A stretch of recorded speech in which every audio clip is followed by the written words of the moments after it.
Hey guys, Len here. If you watch this video all the way to the end, you will hear the good, the bad, and the ugly of this watch, the Seagull 1963 chronograph with the ST 1901 movement in it. This is a column wheel chronograph, and this is a watch that many YouTubers, big YouTubers, call the most obtainable chronograph and one of the best watches you can get for your money. But is that really true? You're gonna find out, because I had a really interesting experience with this watch, and I hope you'll watch this video to the end because you're gonna see a lot of beautiful shots, and this video might just end in the watchmaker's office. So if you haven't subscribed, I hope that today is the day that I earn your subscription. So let's get right to the video.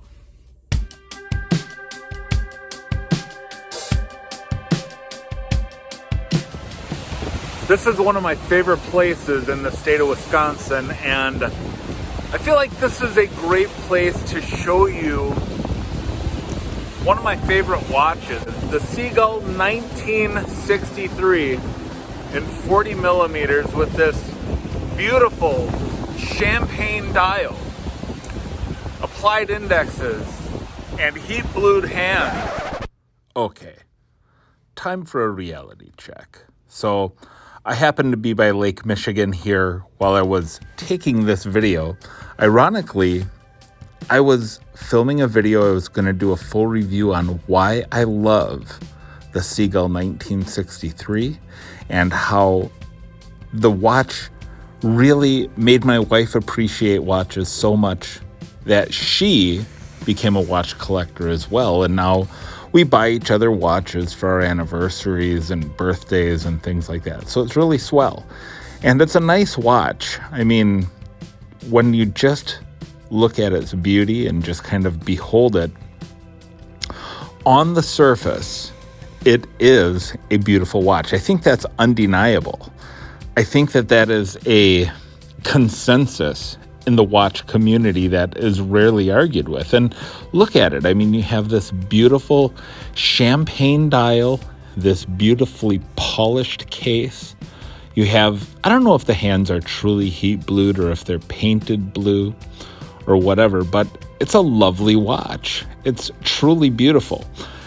Now, this watch came in a nice like plastic Pelican style case, and it came with this leather strap that you see here, and it also came with a stainless steel bracelet as well, which I don't really wear too often. Putting it on the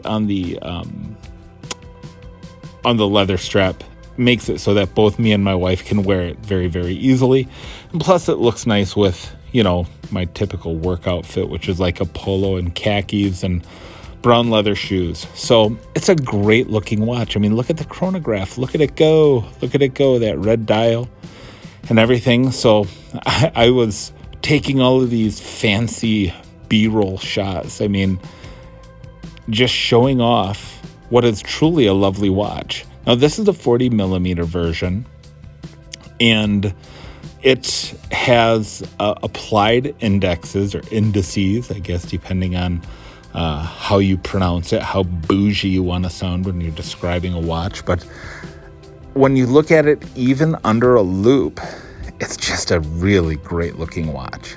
It's absolutely gorgeous. Look at it. Would you look at it? Just look at it. I mean, it's really undeniable that for $160, it's a lot of bang for the buck. Now, I got this watch in February of 2022, and I filmed this in June of 2023. And an hour after recording all of this footage, I was driving down the highway and I went to check the time, and I happened to notice that my chronograph was stuck at 7 seconds. And it wouldn't restart, and it wouldn't reset. And I was pretty nervous. It's a column wheel chronograph. It's a fairly complicated, I guess a complicated complication. But a column wheel chronograph is a step up, which is what makes one of the things that makes this such a high value proposition for the average watch collector. I mean, look at that movement. It's just awesome. And the chronograph there you see on the right side, kind of at the 3 o'clock position. And that's kind of where the problem lied. So I have a friend whose name is Chris. He is a watchmaker and he owns a shop in central Wisconsin called the Central Time. I'm going to link to his Facebook in the description down below, because I hope you'll check him out. He took a look at this watch. He was able to get it fixed for me, but he had some interesting feedback about this watch that I think that if you're considering this watch, it's stuff that you're gonna want to know. So here's footage of me showing up to his shop, and we'll see what Chris has to say about the Seagull 1963 chronograph with the ST 1901 movement in it.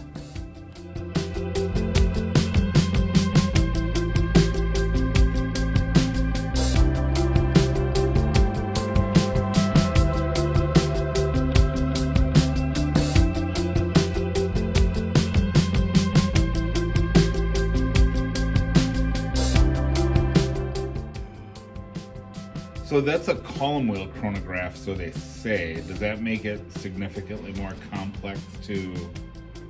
They're better. And it's definitely a column wheel. You can see the column wheel right up here. I can show you. So right there's your column wheel. Okay. And I'm curious why your hammer's sitting over the center second chronograph wheel. I don't know if that's supposed to be like that. Huh.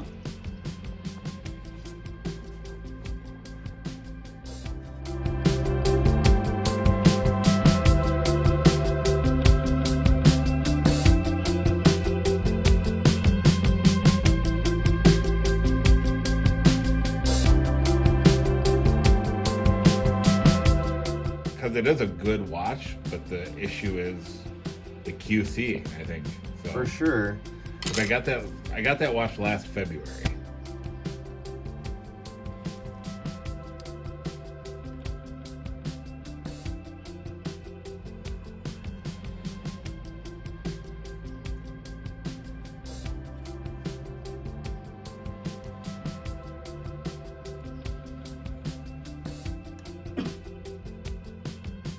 It's not even a year and a half old.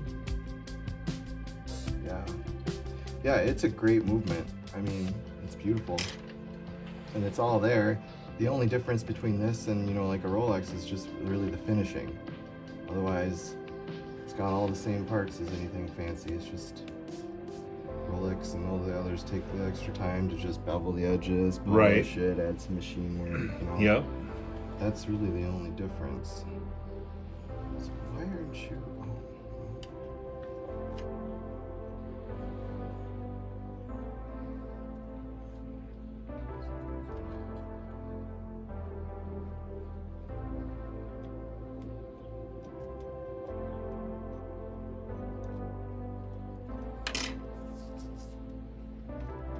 You don't see anything obviously broken or loose or anything, or? No. But see, when I hit that start button, what it's supposed to do is, that's a pivot right there, and that wheel's supposed to be sliding into one of the holes on that. Yep. Allowing that to drop and connect to the center second, and then that's what starts your chronograph. Right. So it's not, something's offline with your column wheel. It might just need to be reset. I wouldn't buy a new movement. I think it just needs to be, something's not set right. Okay. There's nothing broken that I can see. There's nothing. So I left the watch with Chris for a few days, and when I went in to see him the next time, he had it on the bench and he had just finished working on it, and here is his explanation of what was wrong. Was your reset that goes all the way around, and that tooth that's supposed to be able to grab the lower tooth to change your column wheel over, to switch everything over, it was off. It wasn't set right. Okay. So it wasn't just grabbing air. So what I had to do was pull the hammer back, pull that back, pull everything, and reset the column wheel manually to get everything into its right spot, and allow that to fall into its next spot. And then that was it. So you think there's a chance that happens again? I mean, was that because the watch was maybe dropped or overwound? It definitely had to have been jostled pretty good to have that happen. Okay. And you think that could possibly happen again? I'll be interested to find out. Yeah? Yeah. Would you let something like that stop you from buying a watch like this for under $200? Or, I mean, well, let me ask you this. Yes. Because if I didn't know how to do that when I bought that watch, it'd be ruined after that. I mean, Yeah, right. What are you gonna do? Right. So yeah, no, I wouldn't. Interesting. They have it from the mouth of the watchmaker. Is $169, $179, $200 worth it for a watch like this? A watch that is this beautiful and yet so flawed. I'll be honest with you that I think that I'm done with Chinese watches. You know, they have to travel a long ways. We don't know how they're handled, and something was jostled within this that made it not last for 15 months. And while $169 is not a lot of money, there's so many better options out there with Seiko, with Orient, and many micro brands. Even Belova has some great options. So I think I'm done with Chinese brands. As much as I love the look of this watch, and as glad as I am that it's running again, this is probably going to be my last one.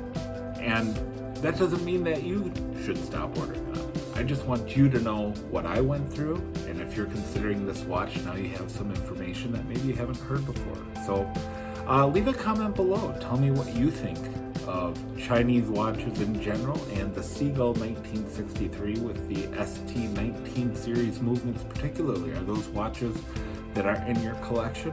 And has this watch in any way changed your opinion? Leave comments below, let me know. And if you stuck around this long, please hit the like button, and we will see you on the next one.